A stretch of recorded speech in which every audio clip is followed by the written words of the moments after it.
Eco sensitive ઝોનને લઈને રાજકીય માંધાતાઓ દ્વારા વિરોધના સૂર ઉઠ્યા છે ત્યારે ગીર સોમનાથ, જૂનાગઢ અને અમરેલી જિલ્લાના 200 ઉપરાંતના ગામડાઓને ગંભીર અસરને લઈને આજે ધારી ગીરના ખેડૂતો, સરપંચો અને કોંગ્રેસ પક્ષના નેતાઓ દ્વારા ધારી મામલતદારને આવેદન આપ્યું હતું.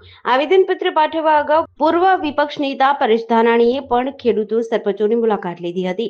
ગ્રામીણ ગામડાઓ અને ખેડૂતોને બચાવવા માટે કોંગ્રેસ પક્ષ ધારી તાલુકાને બચાવવા આગળ આવી હતી. જે રાજકીય નહીં પણ બિનરાજકીય આંદોલન શરૂ થાય તેવી શીખ પરેશ ધાનાણીએ આપેલ હતી. કોંગ્રેસ સાથે ખેડૂતો મૌન રેલી સ્વરૂપે મામલતદારને આવેદન પાઠવીને કાળો કાયદો રદ કરવાની માંગણીઓ કરી હતી. કોંગ્રેસ સાથે સિંહોના ગઢ ગણાતા આંબરડી ગ્રામજનો પણ અલગ આવેદન આપ્યું હતું અને ઇકો સેન્સિટિવ ઝોન સામે વિરોધ કરી આવેદનપત્ર પાઠવ્યું હતું.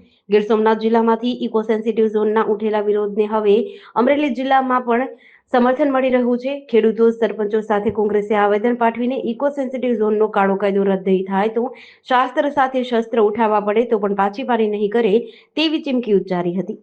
તારીખ યાર્ડ મુકામે આજે સમગ્ર વિસ્તારમાંથી ખેડૂતો, આગેવાનો અને સ્થાનિકો ઇકો સેન્સિટિવ ઝોનના વિરોધમાં આવેદનપત્ર દેવા માટે મામલતદાર કચેરીએ જવાના છીએ. ઇકો સેન્સિટિવ જો એવો કાળો કાયદો છે કે એ કાયદો લાગુ પડતા આજુબાજુમાં ખેતીમાં મુશ્કેલી પડવાની છે, રહેણાંકોમાં મુશ્કેલી પડવાની છે અને મુખ્યત્વે જંગલ ખાતાની એવી દાદાગીરી થઈ છે કે 36,000 હેક્ટર જમીન જે રેવન્યુ વિભાગની છે એની અંદર આ કાયદો એને લાદવામાં આવ્યો છે. જ્યાં ઓલરેડી અત્યારે પહેલેથી જ ખેતી થાય છે, પહેલેથી લોકો રહે છે, એની અંદર જો કાયદો લાદવામાં આવશે તો બાંધકામને લઈ દાર, કૂવા, પછી થ્રેસર છે, ઓપનેર છે, આવી બધી મશીનરી વાપરવામાં પણ મુશ્કેલી થવાની છે. કોઈને મકાન બનાવવું હોય તો ઉપર હાઇટ લેવી હોય તો પણ મુશ્કેલી થવાની છે. આ જે પ્રશ્ન છે એ મજૂરોનો છે, ખેડૂતોનો છે, રહેવાસીનો તમામનો પ્રશ્ન છે. આ કોઈ પાર્ટીનો પ્રશ્ન નથી અને જે પાર્ટીના કોઈ પણ માણસો અમને સમર્થન કરવા માંગે બધાને બિન રાજકીય રીતે અમે આ આંદોલન કરવાના છીએ અને ખેડૂતોના હક માટે લડવાના છે.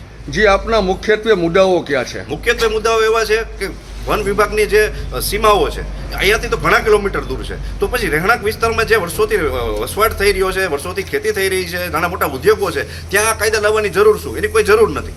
આ તો ફક્ત ને ફક્ત કંઈક ને કંઈક રીતે રાજકીય રીતે આ વિકાસ અટકાવવાની વાત છે. બાકી વન્ય પ્રાણીઓનો જે અવર જવર નથી, આવરો જાવરો નથી, ત્યાં આ કાયદાની કાંઈ જરૂર નથી. JDC ન્યૂઝ સાથે મૌલિક દોશી, અમરેલી.